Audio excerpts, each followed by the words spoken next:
Oliver, we're talking about the UK life insurance industry today, and one of the interesting things over the last couple of years is that they haven't done as well as you might expect. You've got ageing populations, self-managed pensions, more and more savings products, etc. But we had results today from Standard Life which were surprisingly good. Yeah, the Standard Life's results well received by the market this morning. The share's up 7%. That was largely because their cost cutting is coming through much faster than a lot of people were expecting, so the market was pretty pleased with progress there. But across the sector, the broad backdrop, as you say, is one of an ageing population. About 20% of the population will be over 65 in 10 years' time, but also a population that's being less well provided for by companies and by the government. So there should be a huge market opportunity there for life insurance companies to come in and help people save for their own retirement. Over the past few years, though, that's not quite happened. And why not? I mean, this is one bit of good news recently in years. What have they got wrong? Well, it's not so much what they've got wrong, although that's part of it. It's also because the market's not been great since the financial crisis, when equity markets are bad, people don't like to save. And from Standard Life today, like from Legal & General a week or two back, we've seen lower new business figures, particularly in savings. People are hoarding cash despite low interest rates. They don't want to put their money into long-term savings vehicles, into pensions, that kind of thing.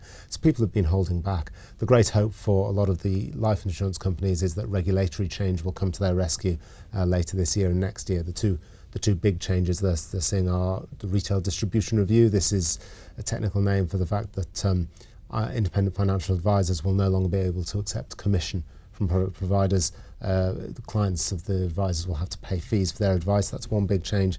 The other change is auto-enrolment into workplace pensions, more or less forcing people to put money into their own retirement.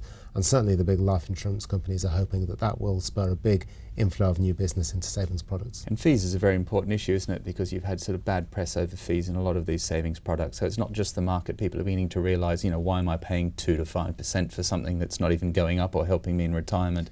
So lifting the lid on fees further could be catastrophic, potentially, couldn't it? It could be, but there's certainly some more transparency coming in that area, and the hope is very much that the industry can adjust fees and to get a product that people will really want to buy. So, and from a valuation point of view, how do you From a valuation point of view, well, since the financial crisis, life insurance shares more or less flat on where they were at the start. Of the two main UK-focused life insurers, Standard Life and Legal & General, it's been Legal & General that's been outperforming. People have liked the strategy. They focus very much on cash generation and balance sheet safety, so they've done quite nicely. That's reversed. The past few weeks or so, Standard Life started increasing. That's been sort of further increased today. So people buying into Standard Life strategy are going very much for the sales and savings channel. Well, a very good pop in Standard Life share price today, so let's see if it continues. Thanks very much, Oliver.